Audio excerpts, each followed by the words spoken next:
महिला चला या.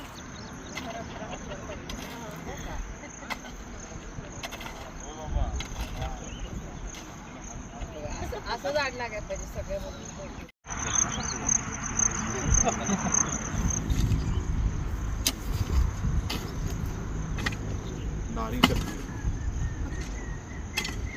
वृक्षांची तोड ज्या प्रमाणात होते तेवढ्या प्रमाणात आपण लागवड करत नाही. एका मोठ्या एवढ्या गरजचा वृक्ष वाढायला इतकी वर्ष लागतात एवढ्या बुंध्याचा, परंतु तोडायला किती वेळ लागतो आपल्याला सांगायची गरज नाही. ज्या प्रमाणात लागवड व्हायला पाहिजे ती होत नाही हे खरं आहे. म्हणून तर शासनाने 1,15 कोटी वृक्ष म्हणून एक मोहीम सुरू केली होती. एका भौगोलिक प्रदेशावर 33% कव्हरेज वनांचं आच्छादन असावं असा नियम आहे. आपल्या महाराष्ट्राचं हे प्रमाण 20% आहे. 15% जे शिल्लक आहे ते गाठायला खूप वर्ष लागतील कदाचित, पण त्याची सुरुवात म्हणून आज आम्ही इथं आमच्या महसूल विभागामार्फत इथं वृक्षारोपणाचा कार्यक्रम घेतलेला आहे. एकूण 500 खड्डे आम्ही इथं आज घेतलेले आणि सगळे वृक्षांची निवड जी आहे, मला आनंद आहे की फील्ड ऑफिसरांनी आमच्या ती निवड करून इंडिजिनस लोकल जी हार्डी नेचरची झाडं आहेत त्यांना हे निवडलं आहे. आणि अजून जास्त आनंद आहे की इथले लोकल सगळे पदाधिकारी या गावातले शेजारचे हे आज उपस्थित आहेत, जेणेकरून भविष्यात या झाडांना काय अडचण वाटली तर ते लोक ह्याची जबाबदारी घेतील. मला एवढं माहिती आहे की ऑक्सिजन आपण जो श्वास घेतो ते देणं लागतो आपण ह्याचं या निसर्गाचं.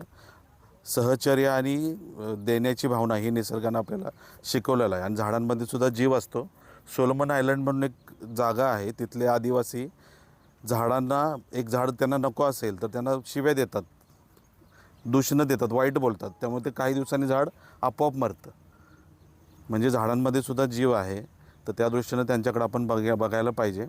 आजचा कार्यक्रम एक्सलंट प्लॅनिंग आणि एक्झिक्युशन केलेलं आहे. साधारणतः कोणकोणती झाडं आज लावण्यात आली? आपण इंडिजिनस वड, पिंपळ, साग, नंतर सुरू काय म्हणतात त्याला, शिवर का काय, हां, हे असे जे भारतीय पद्धतीचे आहेत याची निवड आमच्या फील्ड ऑफ म्हणजे आजचा कार्यक्रम चांगला केला. 2 नावांचा उल्लेख आवर्जून केला पाहिजे. एक इथले तलाठी मिस्टर आंबटवाड आणि इथल्या सर्कल ऑफिसर आडसुळ मॅडम यांनी अतिशय चांगलं, म्हणजे आमचे विभागीय आयुक्त आले होते सातारला आणि त्यांनी आम्हाला 2 कामं सांगितली होती. रोजची ऑफिस वर्क तर होत राहतात, पण त्याच्याशिवाय 2 कामं करा असं म्हणले होते. एक तर वृक्ष लागवड आणि दुसरं डीप क्लिनिंग.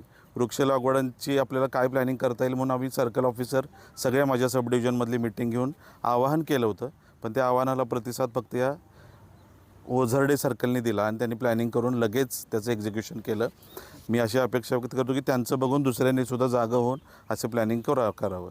मी याद्वारे आवाहन पण करतो, हा व्हिडिओ जे लोक बघतील त्यांनी किमान एक जरी झाड लावलं तरी आमच्या ह्या कार्यक्रमाचं फलित होईल. थँक्यू.